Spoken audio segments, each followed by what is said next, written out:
खिलाफत आंदोलन भारत के नेताओं द्वारा भारत के लिए एक ऐसा झटका था जिससे शायद ही भारत कभी उभर पाए। खिलाफत मूवमेंट बेसिकली पक्ष में था सुल्तान के और विरोध में था अंग्रेजों के। गांधी जी को लगा अगर वो इस खिलाफत मूवमेंट को समर्थन देते हैं तो मुसलमानों का नेतृत्व बड़े ही सहज तरीके से हासिल कर लेंगे। लेकिन उनकी ये गलती बहुत महंगी पड़ी हिंदुओं के लिए। अंग्रेजों ने बलपूर्वक खिलाफत मूवमेंट को दबा दिया, नष्ट कर दिया। मुसलमानों के हाथों पे हताशा आई और उन्होंने अपना सारा गुस्सा हिंदुओं के ऊपर उतारा। पूरे देश में अलग अलग जगहों पे कई सारे हिंदू मुस्लिम दंगे हुए, जिनमें से एक दंगा इतना बड़ा हुआ कि उसे दंगा नहीं नरसंहार बोला जाता है। मैं बात कर रहा हूँ मोफला नरसंहार की। चलिए इस वीडियो में जानते हैं कि आखिर मोफला नरसंहार के मास्टरमाइंड्स कौन थे, कैसे गांधी जी ने हिंदुओं की लाश पर भी अपनी राजनीति की। मेरा नाम ऋषिकेश, आप देख रहे हैं दी अनटोल्ड स्टोरी। सबसे पहले हम बात करते हैं इस पूरे हत्याकांड के बारे में, मोफला नरसंहार के बारे में। अब इस पूरे मोफला नरसंहार के जो मास्टरमाइंड थे वो थे हजी और अली। अब हजी और अली ने इस पूरे हत्या की, उस पूरे नरसंहार की साजिश रची थी। अब इन्होंने 60,000 लोगों की आर्मी बनाई थी जिसका नाम था खिलाफत आर्मी, ऐसा समथिंग। और इस आर्मी का कोई मकसद नहीं था अंग्रेजों के विरुद्ध लड़ने का या फिर सुल्तान के पक्ष में लड़ने का। तो इनका मकसद क्या था? इनका मकसद था खिलाफत को स्थापित करने का। ये ना तो गांधी जी के स्वराज के हित में पक्ष में नारे देते थे और ना ही अंग्रेजों के विरोध में नारे देते थे। तो ये नारे आखिर देते किसके विरोध में थे? तो ये नारे देते थे काफिरों के विरोध में। काफिर यानी नॉन बिलीवर्स ऑफ इस्लाम, जो इस्लाम में बिलीव नहीं करते, यानी आप में Hindu, Jews, Christians, right, Islamic मुसलमान छोड़ के बाकी सारे मजहब के लोग। अब हुआ क्या, जब खिलाफत मूवमेंट पूर्णतः नष्ट हो गया तो इन हजी और अली ने इस पूरे प्रसंग का फायदा उठाते हुए मोफला में और मलबार में बहुत बड़ा नरसंहार मचा दिया। 10,000 से भी ज्यादा हिंदुओं को मौत के घाट उतार दिया गया। 1 लाख से भी ज्यादा हिंदुओं को अपना घर छोड़ के भागना पड़ा। वही 20,000 से भी ज्यादा लोगों को कन्वर्ट कर दिया गया बलपूर्वक। हजारों महिलाओं के रेप हुए और उस समय 3 करोड़ से भी अधिक की संपत्ति को लूटा गया था। उस समय डिप्टी कमिश्नर थे सी नायर, अब सी गोपालन नायर। सी गोपालन नायर ने एक पुस्तक लिखी थी जिसका नाम था द मोफला विद्रोह। इस पुस्तक के अंदर उन्होंने 51 घटनाओं का कोट किया था कि कैसे बलपूर्वक बर्बरता से हिंदुओं के ऊपर अत्याचार किए गए।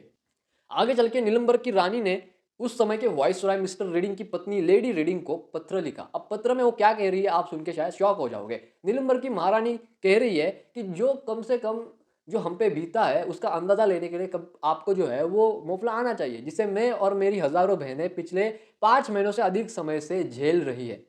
गर्भवती महिलाओं को काट के उनके टुकड़ों को रास्तों के किनारे और जंगलों में छोड़ा जा रहा है। हमारे मंदिरों को तोड़ा जा रहा है। हमारे बच्चों को उनके माओ से खींच के हमारी आंखों के सामने काटा जा रहा है। हमारे पतियों को, पिताओं को जलाया जा रहा है, उनकी हत्याएं की जा रही है। मंदिरों को तोड़ा जा रहा है। शत विषित शव से बच्चों को बाहर निकाल के, जो बच्चे जन्मे भी नहीं है उन बच्चों को बाहर निकाल के मार दिया जा रहा है। यानी जो औरत मरी है, प्रेग्नेंट है, उसके पेट को फाड़ दिया, उसमें से बच्चा निकला और उस बच्चे को भी मार दिया। ऐसी गंदी हरकतें इस पत्र में महारानी ने रीडिंगंज की जो वाइसरॉय की जो पत्नी थी उनको ये पत्र जो है वो लिखा था। आगे चल के नीलम्बर की रानी कहती है कि ये सारा कृत्य किया है आपके मानव देवदूत हजी और अली ने। ये वो लोग हैं जो बात करते हैं कि हम सामंतवाद के विरुद्ध है, जमींदारों के विरोध है और हम सोशलिस्ट यानी समाजवादी समाज बनाना चाहते हैं।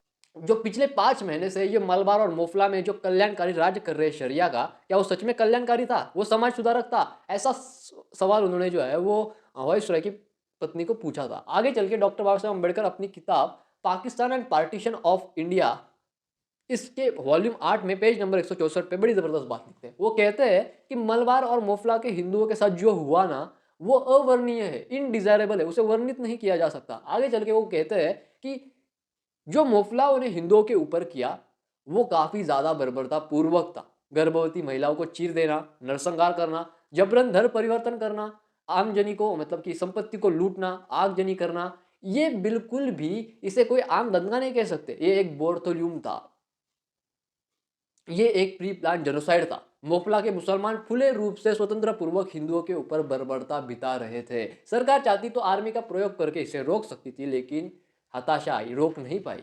मतलब कि आप समझ रहे हैं यहाँ पे अंबेडकर जी क्या कहना चाह रहे हैं, राइट। आगे चल के जब गांधी जी को इसके ऊपर पूछा तो गांधी जी ने अपनी नीतियों के चलते हुए इस पूरे कांड पे मौन रख लिया। कांग्रेस को भी मौन रखने को कहा, यहाँ तक कि कांग्रेस को कोई भी कार्य करने नहीं दिया इस विषय के अंदर। आगे चल के गांधी जी अपने अखबार यंग इंडिया के अंदर क्या बात लिखते जानते हैं? आप हैरान हो जाएंगे। गांधी जी कहते हैं कि जो कन्वर्जन का किस्सा है, जो कन्वर्जन की बातें आ रही है ना, वो सिर्फ एक ही है, एक ही कन्वर्जन हुआ है, बाकी कुछ हुआ ही नहीं है। और ये सारा दोष एक तरीके से हिंदुओं के माथे पे मारने की कोशिश कर रहे हैं।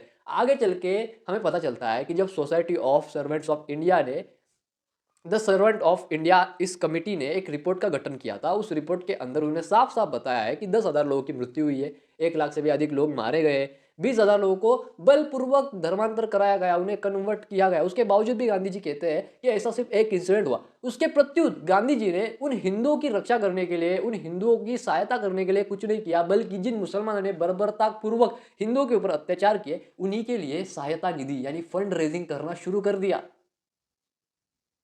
इतना सब कुछ करने के बावजूद भी गांधी जी का हिंदू मुस्लिम का सपना सपना ही रह गया, वो पहले जितना ही दूर था। हिंदू मुस्लिम एकता पहले जितनी ही दूर थी। मैं आपसे मिलूंगा नेक्स्ट वीडियो में। आशा करता हूँ कि आपको ये वीडियो पसंद आई होगी। अगर आपने इस वीडियो से कुछ भी सीखा तो इसे लाइक कीजिए, शेयर कीजिए अपने दोस्तों के साथ, कमेंट करके बताएं वीडियो कैसी लगी, सब्सक्राइब कर दीजिए इस वीडियो को। मैं मिलता हूँ नेक्स्ट वीडियो में।